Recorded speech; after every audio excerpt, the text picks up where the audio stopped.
TP Chandrasekharan വധക്കേസിൽ CBI അന്വേഷണം വേണമെന്ന കോൺഗ്രസ് നേതാവ് MM ഹസൻ നടത്തണമെന്ന് നേരത്തെ തന്നെ KPCC ആവശ്യപ്പെട്ടിട്ടുണ്ട്. ശ്രീ രമേശ് ചെന്നിത്തല പലവട്ടം പറഞ്ഞിട്ടുണ്ട്. ഈ TP വധക്കേസിലുണ്ടായ ഉന്നതമായ ഗൂഢാലോചനയെക്കുറിച്ച് പുറത്തു കൊണ്ടുവരാൻ CBI അന്വേഷണം ആവശ്യമാണ്. സോളാർ കേസ് പ്രതി ബിജു രാധാകൃഷ്ണന്റെ ആദ്യ ഭാര്യ രശ്മിയുടെ മരണവുമായി ബന്ധപ്പെട്ട കോടതി വിധിയുടെ പശ്ചാത്തലത്തിൽ രശ്മി വധക്കേസിൽ ജുഡീഷ്യൽ അന്വേഷണം ആവശ്യമാണെന്നും MM ഹസൻ ആലപ്പുഴയിൽ പറഞ്ഞു.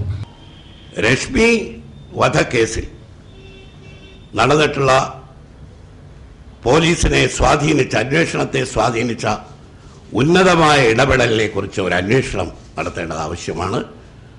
മുഖ്യമന്ത്രിയോടും ആഭ്യന്തരമന്ത്രിയോടും KPCC ആവശ്യപ്പെടുകയാണ്. രശ്മി വധക്കേസിനെ കുറിച്ച് അതിലുണ്ടായിട്ടുള്ള ഒരു രാഷ്ട്രീയ ഗൂഢാലോചന അതിൽ നടന്നിട്ടുണ്ടെന്ന് ഞങ്ങൾ സംശയിക്കുന്നു. ആ രാഷ്ട്രീയ ഗൂഢാലോചന പുറത്തു കൊണ്ടുവരാൻ വെറും അന്വേഷണം പോരാ, അതിന് യഥാർത്ഥത്തിൽ വേണ്ടത് ഒരു ജുഡീഷ്യൽ അന്വേഷണമാണ്.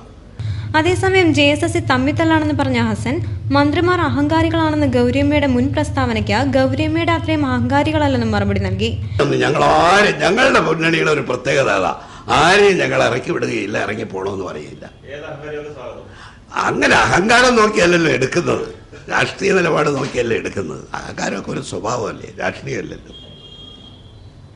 അവർക്ക് പോകണമെങ്കിൽ പോകാം, ഞങ്ങളാരും ആരെയും പിടിച്ചു നിർത്തിയിട്ടില്ല. ഗൗരവയെ ആരും കോൺഗ്രസിൽ പിടിച്ചു നിർത്തിയിട്ടില്ലെന്നും മുന്നണി ബന്ധം ഉപേക്ഷിച്ച് പോകണമെങ്കിൽ പോകാമെന്നും ഹസൻ അഭിപ്രായപ്പെട്ടു.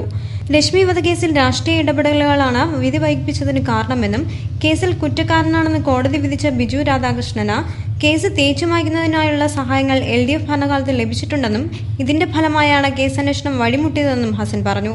എന്നാൽ UDF സർക്കാർ അധികാരത്തിലെത്തി 8 മാസം കൊണ്ട് കേസ് അന്വേഷണം പൂർത്തിയാക്കിയെന്നും ഹസൻ അവകാശപ്പെട്ടു. CPM നേതാക്കളും ബിജു രാധാകൃഷ്ണനുമായുള്ള ബന്ധം പുറത്തു കൊണ്ടുവരുന്നതിന് രശ്മി വധക്കേസിൽ ജുഡീഷ്യൽ അന്വേഷണം വേണമെന്നും ഹസൻ പറഞ്ഞു.